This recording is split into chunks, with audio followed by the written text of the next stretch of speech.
My name is Kath Keenan. I'm the Executive Director and co-founder of the Sydney Story Factory, which is a creative writing and storytelling centre for young people in Redfern in Sydney.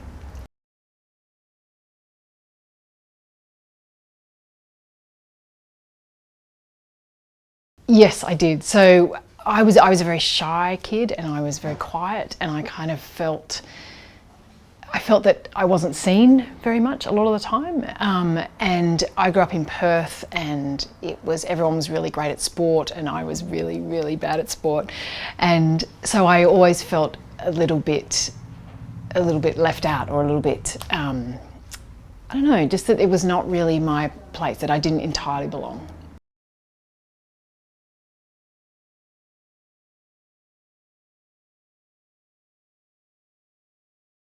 When you're at school, it feels like the whole world, but it's actually only a really, really tiny part of the world. And as you get older, you find that there are all these other places, and you find what you're interested in and what you're good at, and you find that there are other people who are interested in that too, and suddenly you find a place where you belong. So, and I think the other thing is that every interesting person I know felt that they didn't belong when they were a kid. I think it's happened to everyone that I know. Maybe if you are head boy and captain of the football team, it doesn't happen to you, but I suspect even then it does happen to you.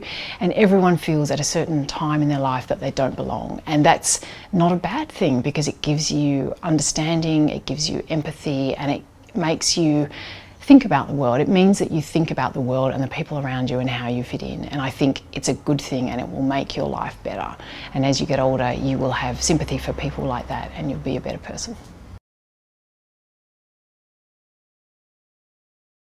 The thing I would say to my high school self is that being popular is not the most important thing in the world. I think it feels like that at the time, and actually it's like the least important thing. And the important thing is that you have something that you're passionate about and that you enjoy, and that you have a sense of what you want to do in the world. And you might not have that when you're in high school. It might take years and years before you get that. But if you just keep chasing that and keep thinking about that, all those other things, they just don't matter. Look, I think all those things, like what you eat and getting enough sleep, all those things are really important. But I think it's almost equally important that you have some space for yourself, that you have some sort of quiet time. Or maybe not everyone needs quiet time, but certain people like me need quiet time and need alone time and need time to just process the world. And I think making sure that you give yourself that is really important. Like a different thing every week. So a nuclear physicist at one stage, a teacher. I always really liked writing, and it made a difference to me that my teachers thought I was good at that and told me I was good at that. Like, that was kind of something for me to hang on to when I was at school, and it really helped me. And so having someone who understands and appreciates what you're good at, I think can be really, really, really important. I used to worry too much about not being popular enough, which was a complete waste of time.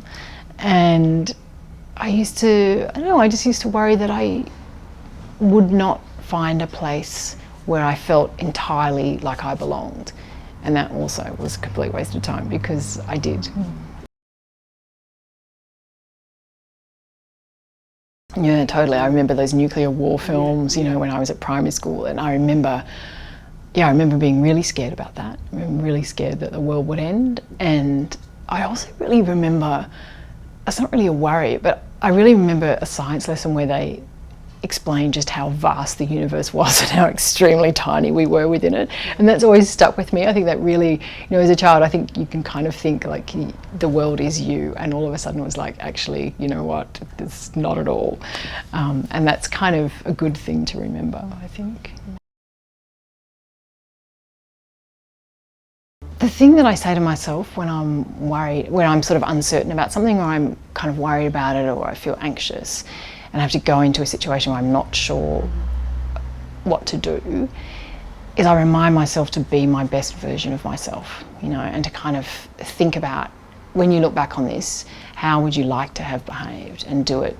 Just, it's something that Adam Goode's mum used to say to him, like, be the better person, and I think that's really, you don't have to behave to people the way they behave to you. You should behave in a way that will make you feel proud of what you did. Like, the thing for me over the last few years setting up the Sydney Story Factory was that I had to do, because it was just me and Tim setting it up, I had to do a whole lot of things that I'd never done before, and I was vastly underqualified to do. But most things are not, they're not mysteriously hard. They just feel hard because you haven't done them. And so if you try doing them, you kind of realise that, and you just use common sense and you just approach it like a regular problem. Often you find it's not as hard as you think it would be, and you can kind of muddle your way through. And you might not be the best person at it, but that doesn't matter. You get it done, you get the job done. And it's much better to get something done than to sit there worrying about not being able to do it the right way.